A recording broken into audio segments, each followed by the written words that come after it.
everybody, it's Emily, and today I'm going to be reviewing The Rest of Us Just Live Here by Patrick Ness.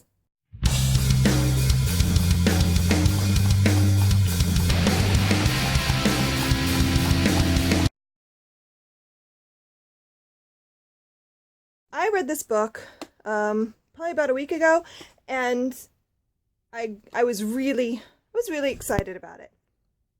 So, just to set you up a little bit as to why I was so excited, two things. First, I read the Chaos Walking trilogy last year, and I loved it. It was like maybe the best trilogy I had read in a while. And so when I heard Patrick Ness had another book coming out, I was very interested to read it.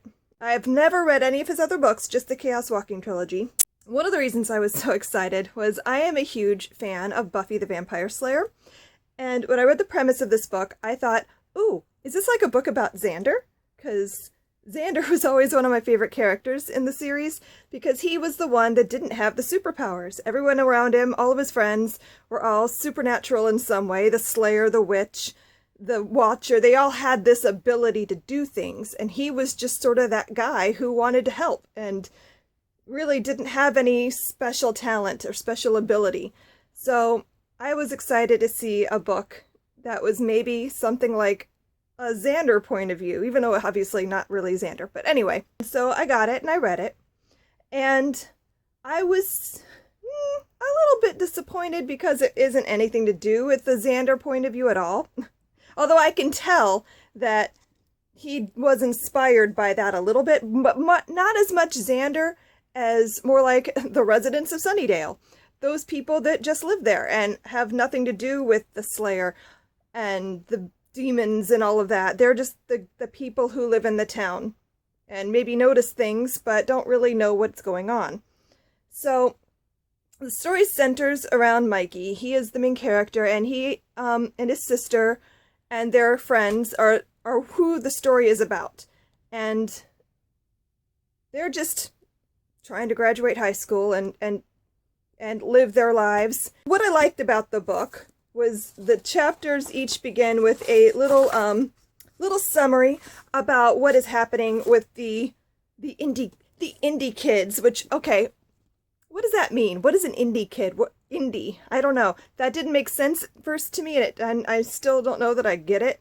But they're the ones that are the chosen ones. They're the Slayer and the Scooby Gang, basically.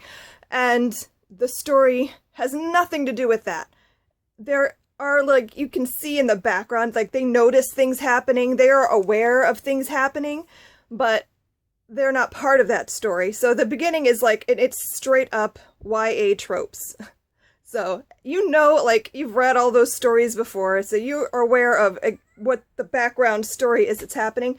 But the actual story is really, it's just more like contemporary. So I don't know how to categorize this book. It's young adult, definitely, but it's fantasy / contemporary a little bit, I think. And I'm not a big fan of contemporary young adult at all.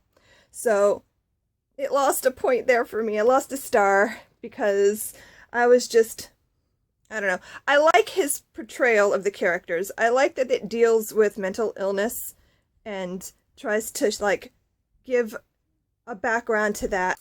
And I like that the characters felt real. I gave this book 3.5 stars on Goodreads. And I know you can't really do half stars on Goodreads, but I do it in my head. I gave it 3 stars, but it means 3.5.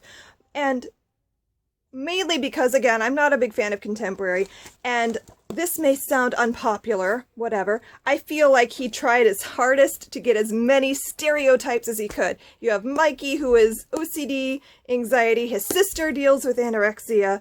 He's got a black girlfriend. He has the gay friend, and it's just like, it kind of felt a little bit forced. But otherwise, the book is actually really good, and it's a fun and quick read. And I like how they really are they're on the outskirts of this fantasy that's happening in the background. The typical YA, they experience in there, it's basically Sunnydale. They experience, all these crazy things happening. Oh no, it's another apocalypse, and the indie kids will take care of it, and they're just there. They just live there. They see the things that are going on, but they aren't really part of it.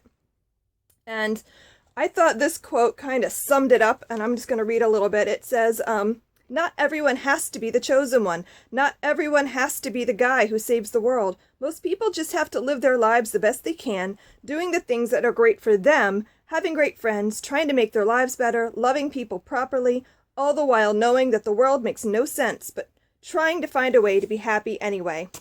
And that in itself, that is the summary of this book. That is what this book was basically about. If you've never read Patrick Ness, I would tell you to start with Chaos Walking. Read that one first, and then read this. If you like YA, if you like Patrick Ness, if you just like weird, quirky books, read this. You'll like it. Thank you for watching. Please like, share, and subscribe. If you've read this book and you want to talk a little bit about it with me, please do so in the comments. Just keep it spoiler-free. Thanks again for watching, and I'll see you guys next time. Bye.